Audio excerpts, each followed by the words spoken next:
That, like, I think it will always rear its ugly head, and I have to literally be there to talk to that specific part of my brain that's still healing itself. That, like, I think it will always rear its ugly head, and I have to literally be there to talk. Can you imagine what it's like being in a group with Beyonce?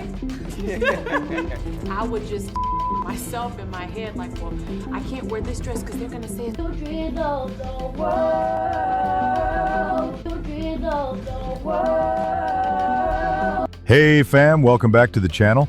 Today we're diving deep into one of the most emotionally raw, controversial, and powerful R&B moments in modern music, Kelly Rowland's Dirty Laundry.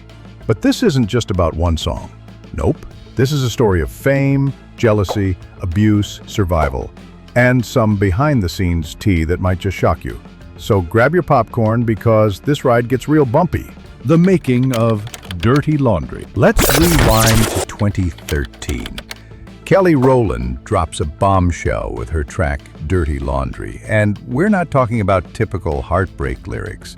This was a straight-up confession, a musical diary entry detailing her abusive relationship, her emotional battle with jealousy toward Beyoncé's success, and her journey toward rediscovering her own voice.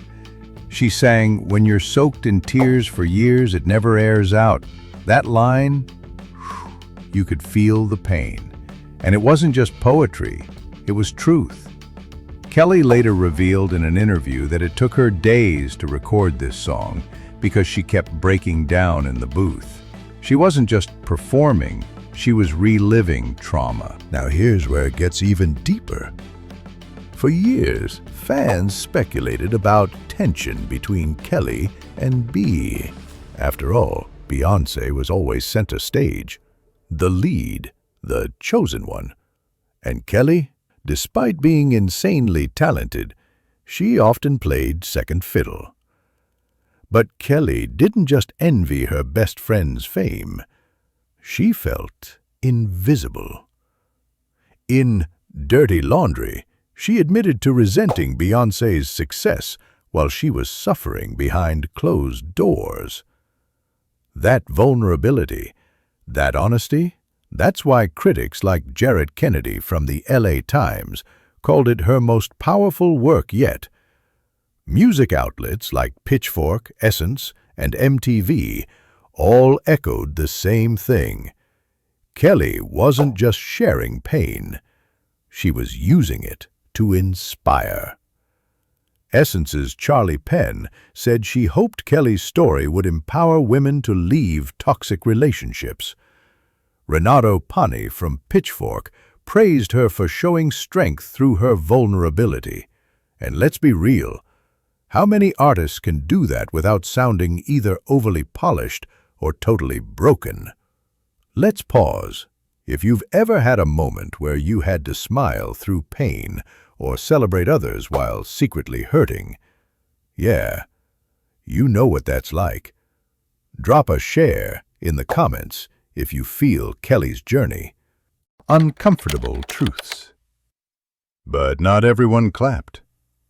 The song stirred up a lot of uncomfortable conversations. Some fans were shocked by how personal she got. Others questioned if it was okay to publicly discuss abuse without naming names. It even opened up deeper conversations about how the industry handles women's trauma. Then, years later in 2019, the tea got hotter. Matthew Knowles, Beyoncé's dad and Destiny's Child's former manager, dropped a major bomb in an interview. According to him, when Beyoncé and Kelly were just 16, they were harassed by two older members of Jagged Edge while on tour. And get this, both groups were on the same tour bus.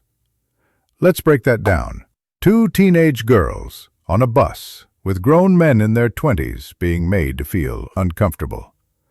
Matthew said he got a call from Kelly and Beyoncé, who were scared and unsure what to do. He immediately kicked the guys off the tour bus in Baton Rouge, a bold move, but also the bare minimum to protect them. No names were ever confirmed publicly, and to this day, Neither Beyoncé, Kelly, nor Jagged Edge have commented. But fans were shaken. This wasn't just industry gossip. It was a reminder of how unsafe young female artists can be, even at the peak of fame. Makes you wonder, how many other young stars went through things we'll never hear about? And how much did it shape the person Kelly became? Colorism controversy. The Chris Brown situation. Fast forward to more recent drama. Kelly comments on a Chris Brown post saying, "I love you." Simple, right? Not exactly. Turns out Chris had just released a song with the lyric, "Only wanna fuck the black with the nice hair." And fans were not having it.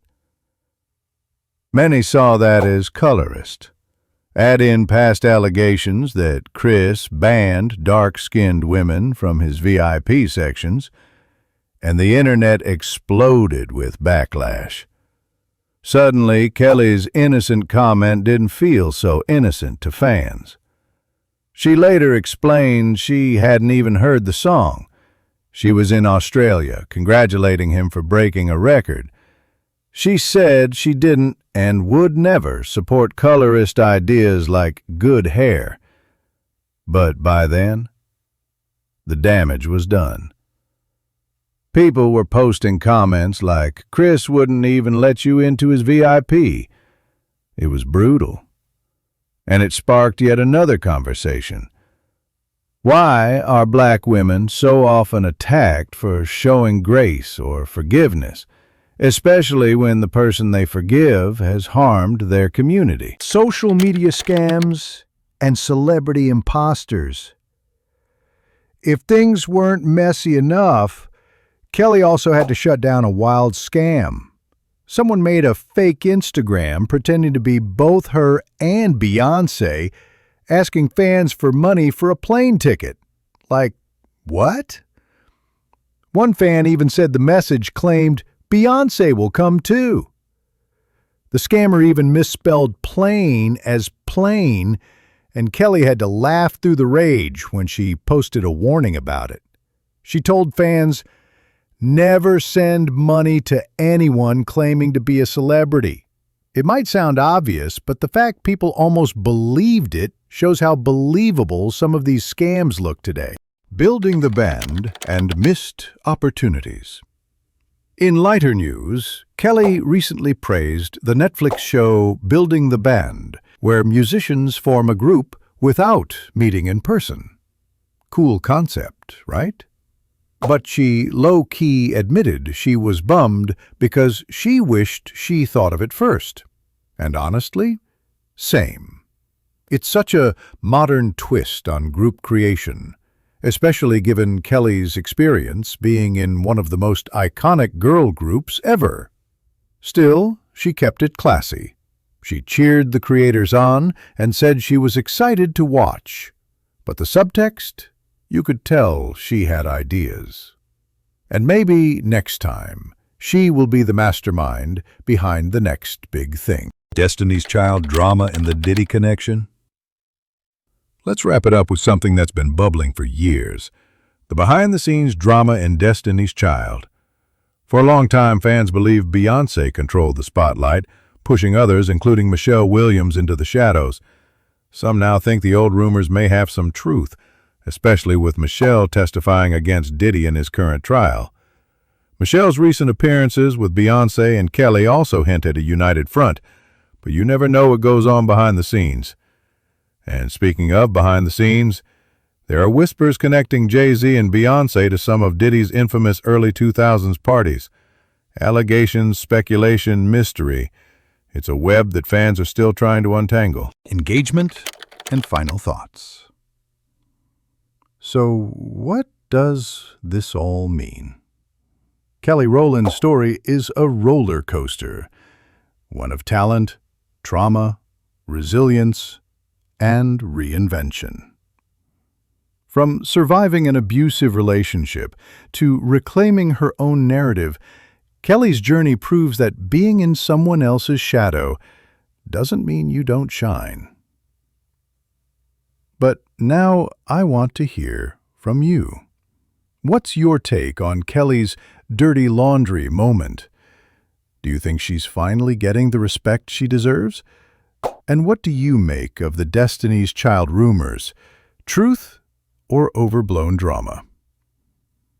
Drop your thoughts in the comments, and don't forget to like, share, and subscribe if you want more deep dives like this.